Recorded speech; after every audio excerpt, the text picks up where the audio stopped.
Bonsoir à tous. Le chef de l'État, son Excellence M. Bassirou Diomaye Diakhar Faye, a présidé ce mercredi 16 octobre 2024 la réunion hebdomadaire du Conseil des ministres au Palais de la République. À l'entame de sa communication, le président de la République a salué l'éclatant succès de la cérémonie de lancement de la vision Sénégal 2050. Il a renouvelé ses félicitations au Premier ministre et à l'ensemble du gouvernement pour la qualité du travail réalisé entièrement par des structures de l'État et des experts nationaux.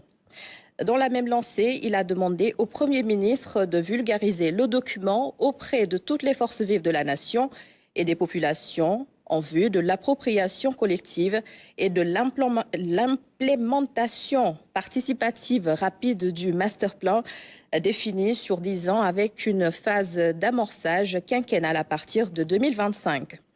Au regard des urgences de redressement de la situation économique, le chef de l'État a demandé au gouvernement, sur la base de l'audit des finances publiques effectué, de poursuivre les efforts d'assainissement du train de vie de l'État ainsi que la consolidation budgétaire engagée afin d'améliorer significativement les marges de manœuvre des pouvoirs publics. Le président de la République a souligné l'importance d'un État performant dans ses missions, méthodes et modes d'intervention afin de soutenir la montée en puissance des pôles territoires identifiés. Ces pôles doivent s'ériger en véritable bassin de l'industrialisation du Sénégal et de création d'emplois. Il a exhorté le gouvernement à davantage valoriser les filières et secteurs fortement créateurs d'emplois. Dans ce sillage, il a demandé au gouvernement de proposer une politique nationale de l'emploi conforme aux objectifs de la vision Sénégal 2050 déclinée et de veiller au suivi permanent des entreprises publiques et privées en difficulté afin de préserver le tissu économique et l'emploi. Dans cette dynamique, le changement de paradigme dans la gouvernance publique, le chef de l'État a appelé à une responsabilisation plus soutenue du secteur privé national. Il a souligné l'impératif pour le gouvernement d'accentuer l'amélioration incitative de l'environnement des affaires, notamment en termes d'attractivité et de compétitivité, le renforcement du dialogue État-secteur privé, la digitalisation des administrations, la promotion de champions nationaux dans tous les secteurs porteurs et dans toutes les filières stratégiques et bien sûr, la transformation de l'économie informelle fortement ancrée dans notre société pour en faire un levier de croissance et de création d'emplois décents. Le président de la République a relevé la priorité qu'il accorde à la maîtrise du secteur extractif, de l'agriculture et du numérique. Il a appelé à la relance du secteur spécial du tourisme pour lequel notre pays détient des avantages comparatifs notables. Dans cette perspective de promotion d'une économie endogène et ouverte au reste du monde, il a souligné l'importance d'asseoir une politique portuaire et maritime innovante qui soutient modernisation et compétitivité indispensable des ports publics, notamment le port autonome de Dakar. Face aux enjeux et défis signalés, le chef de l'État a rappelé au Premier ministre l'importance primordiale de la finalisation en relation avec toutes les parties prenantes impliquées du projet de loi sur la souveraineté économique et de la doctrine de financement de l'économie nationale. Sur la problématique du financement, il a indiqué au gouvernement l'urgence d'une évaluation intégrale des dispositifs publics existants ainsi que la nécessité de promouvoir un cadre national robuste et souverain pour impulser le financement adéquat de l'économie. À ce titre, il a demandé au Premier ministre de tenir des concertations nationales sur le crédit et le financement de l'économie. Dans la même lancée, il a indiqué au Premier ministre la nécessité de présenter en Conseil des ministres un rapport trimestriel d'évaluation et de déclinaison sectorielle et temporelle de Sénégal Vision 2050 sur la période 2025-2029. Le président de la République est largement revenu sur l'assistance de l'État aux populations sinistrées par les crues du fleuve Sénégal, Gambie et leurs affluents et sur la nécessité d'actualiser les plans de prévention et de résilience contre les risques de catastrophes naturelles.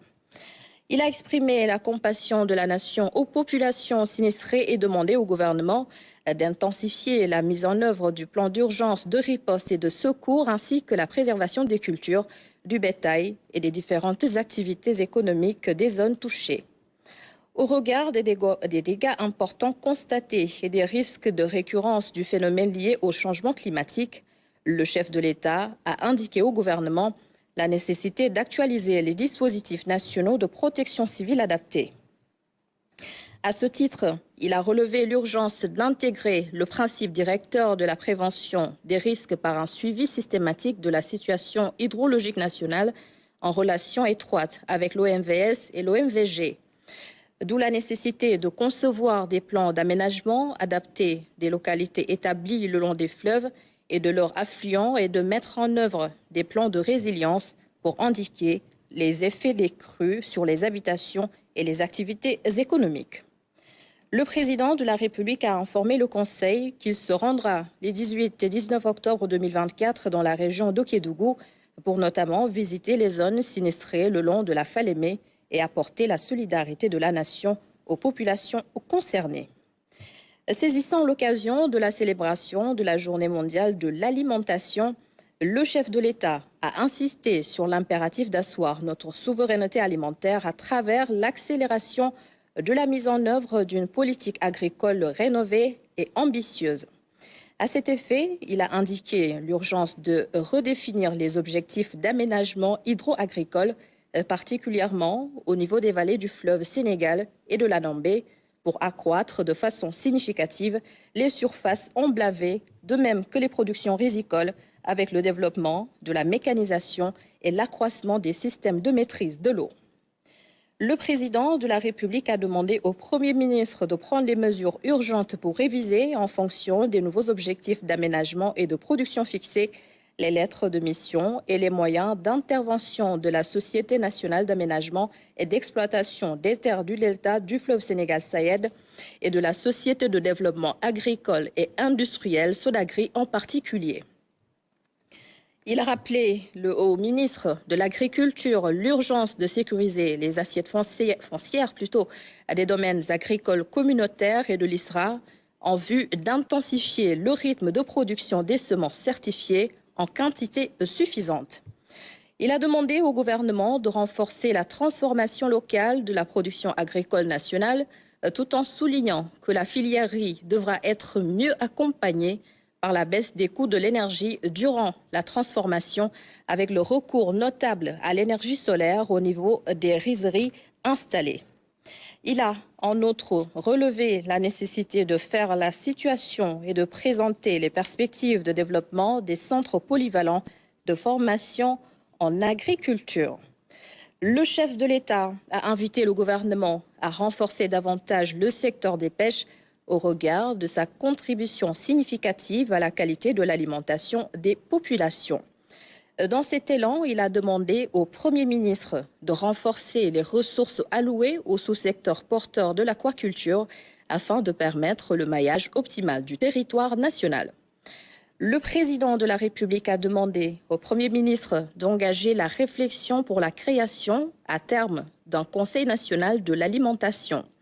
Ce cadre stratégique multisectoriel permettra de mieux consolider les politiques, programmes, projets et structures concourant au renforcement des productions nationales céréalières, animales, halieutiques, mais également à la surveillance des approvisionnements, à la sécurité sanitaire des aliments et à la qualité de la consommation nationale. Le chef de l'État a enfin adressé ses vives félicitations aux Lions du Sénégal de football pour leur brillante qualification à la Coupe d'Afrique des Nations 2025 prévue au Maroc, où il leur souhaite de réaliser de nouveaux exploits. À l'entame de sa communication, le Premier ministre a exprimé toute la satisfaction du gouvernement pour l'accueil très favorable réservé par le peuple sénégalais au nouveau référentiel des politiques économiques et sociales Sénégal Vision 2050. Il a adressé ses vifs remerciements à Monsieur le Président de la République qui a salué ce travail, fruit d'un long processus inclusif ayant impliqué d'éminents experts sénégalais issus notamment de l'administration publique, des collectivités territoriales, du secteur privé et de la société civile. Pour atteindre les objectifs de la vision d'un Sénégal souverain, juste et prospère, en premier lieu, sa déclinaison en un plan quinquennal 2025-2029, le Premier ministre a demandé au ministre de prendre résolument en charge 4 principaux défis. L'appropriation du référentiel au sein des différents départements ministériels. La mise en œuvre du plan quinquennal 2025-2029, notamment la déclinaison des objectifs stratégiques en objectifs opérationnels, programmes et projets assortis de plans de performance annuels et d'indicateurs appropriés. La gestion au niveau des départements ministériels de la transversalité des programmes et des projets grâce à la définition d'une cartographie précise des processus type d'une administration publique moderne.